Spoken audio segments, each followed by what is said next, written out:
Lojas Americanas, Lojas Marisa, Pan, Livraria Cultura, Oi, Nexp, todas essas empresas foram e estão sendo vítimas de 2023. Algumas dessas empresas estão tentando reestruturar as suas dívidas, como é o caso das lojas Marisa. Outras pediram recuperação judicial, como é o caso das lojas Americanas, da Oi e da Nexp. E outras foram à completa falência, como é o caso da Pan e da Livraria Cultura. Em 2023, o número de empresas pedindo falência e recuperação judicial está muito maior do que a média dos últimos anos. O número de falências requeridas em janeiro de 2023 é o maior número dos últimos 3 anos para esse período do ano. Foram requeridos 72 pedidos de falência em 2023, contra 46 em 2022 e 40 em 2021. Isso mostra que existem alguns fatores específicos desse ano que estão contribuindo para essa onda de empresas quebrando. E é por isso que nesse vídeo nós vamos analisar quais são esses fatores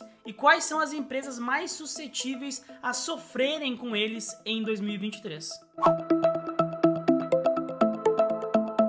Antes de mais nada, é muito bom pontuar que a falência de uma empresa não acontece de uma hora para outra. Não é um belo dia que o sol raiou e a empresa, bum, quebrou. Não, esse é um processo longo e geralmente bastante demorado. Tudo começa quando a empresa fica inadimplente, ou seja, quando a empresa não consegue pagar as suas dívidas. Como, por exemplo, é o caso das lojas Marisa. As lojas Marisa têm uma dívida muito grande, muito complicada, e por isso que a empresa contratou o BR Partners, que é um banco de investimento, para ajudar a empresa na reestruturação da sua dívida. Dessa forma, a Marisa está tentando reestruturar a sua dívida para que a sua situação não fique ainda pior e para que a empresa consiga passar por esse momento complicado. Mas caso a Marisa não consiga reestruturar a sua dívida e arcar com os seus compromissos, pagar as suas dívidas de maneira consistente, a empresa vai seguir para o segundo estágio.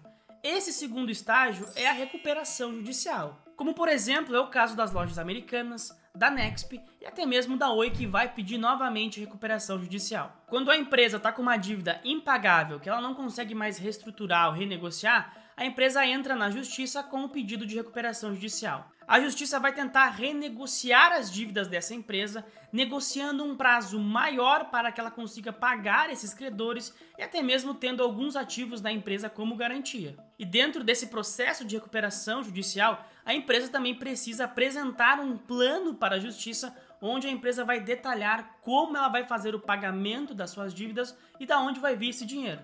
Mas caso a empresa também não consiga arcar com os pagamentos dentro do acordo da recuperação judicial, aí entra o último estágio, que é de fato a falência. A falência pode acontecer de duas maneiras. Quando a própria empresa autodeclara sua falência, como foi o caso da Pan, que autodeclarou a sua falência porque não tinha mais condições de se safar e de operar, ou os credores podem requerer a falência de uma empresa que não está pagando os seus acordos feitos na recuperação judicial, como é o caso, por exemplo, da Livraria Cultura. E aí, quando acontece a falência, os credores vão entrar na justiça para tentar leiloar os ativos que a empresa tem e dessa maneira conseguir receber o seu dinheiro ou uma boa parte dele. É muito bom pontuar que nenhuma empresa chega nessa situação, em qualquer uma delas, de graça. Elas chegam porque alguma coisa aconteceu.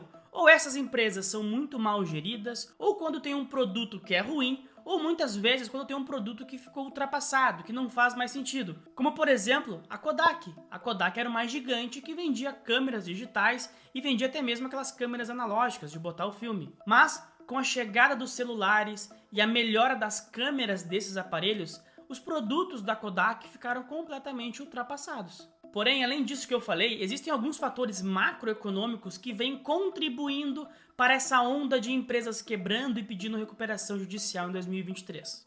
O primeiro fator, sem dúvida nenhuma, é os juros altos.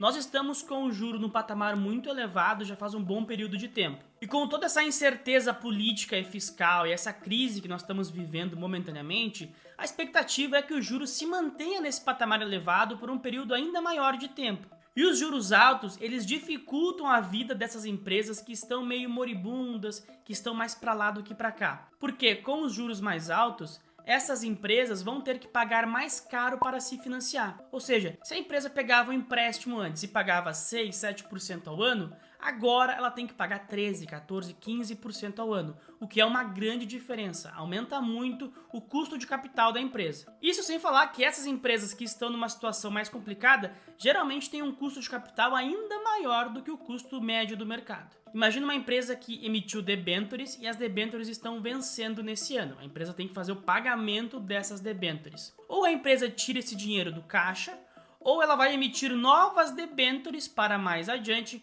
para fazer a rolagem dessa dívida. Porém, para emitir novas debêntures hoje, a empresa vai ter que pagar uma taxa muito maior para o mercado. Porque a taxa de 4, 5 anos atrás era uma, a taxa de hoje é muito maior por conta do nível elevado de juros. Isso aumenta o custo de funding, aumenta o custo para que a empresa se financie. Além disso, os juros altos, eles freiam a economia como um todo. E quando a economia está freando, está desacelerando, as pessoas também consomem menos. Logo, essas empresas vão vender menos produtos ou menos serviços. Então, o juro alto afeta nas duas pontas. Ele aumenta o custo para a empresa se capitalizar e se financiar. E por outro lado, ele diminui o resultado operacional da empresa, porque a empresa vai acabar vendendo menos o seu produto ou o seu serviço, principalmente aquelas empresas que são mais sensíveis ao juro. O segundo fator que vem complicando as coisas para muitas empresas em 2023 é o fim de muitos incentivos que nós tivemos desde a época da pandemia. Quando houve a pandemia, todo mundo teve um grande receio que inúmeras empresas iriam quebrar, iriam falir porque a economia ia parar, ninguém ia mais sair para a rua, ninguém ia viajar, ninguém ia consumir, tudo aquilo que vocês já sabem. E por conta disso, tanto os bancos quanto os governos fizeram uma série de programas visando salvar essas empresas. Esses programas facilitavam o acesso a crédito para muitas empresas e também facilitavam a rolagem da dívida de algumas empresas. E nesse caso, se a gente juntar as dívidas que estão vindo desde lá de trás, que estavam represadas, com a piora do cenário econômico que eu comentei anteriormente, e ainda com uma má gestão da empresa, que muitas vezes não provisionou esses pagamentos e não se planejou, o que vai acontecer é que a empresa vai estar numa situação muito complexa e vai ter que eventualmente pedir recuperação judicial ou a falência.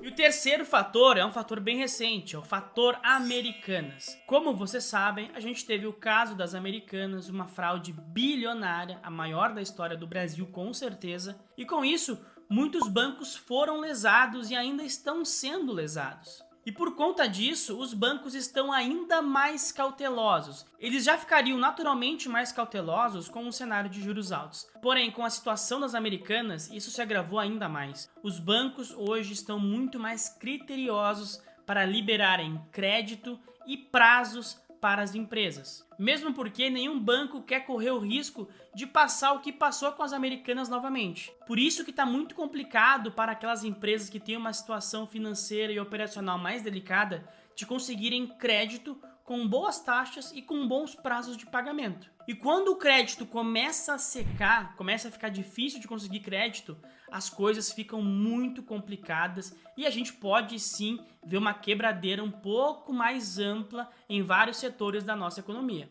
Mas afinal de contas, quais são as empresas que mais estão suscetíveis e que podem até mesmo pedir recuperação judicial ou a falência devido a tudo isso que eu já falei nesse vídeo aqui? Sem dúvida nenhuma, as empresas mais complicadas são aquelas empresas que têm uma dívida muito alta. Nesse caso, é interessante a gente olhar a relação dívida-EBITDA da empresa. EBITDA, como vocês já devem saber, é o lucro operacional da empresa. Se uma empresa tem uma relação dívida líquida pelo EBITDA maior do que 3 vezes, já acende um sinal de alerta, é bom ficar de olho. E além de prestar atenção na relação dívida-EBITDA, também é muito importante prestar atenção no setor que essa empresa está inserida. Empresas que são expostas às classes C, D e E, como empresas de varejo ou algumas empresas de construção civil, tendem a ser empresas muito mais sensíveis ao juro. Porque, como eu já falei anteriormente, o juro alto, ele dificulta que as pessoas tenham dinheiro para consumir. Sem falar que,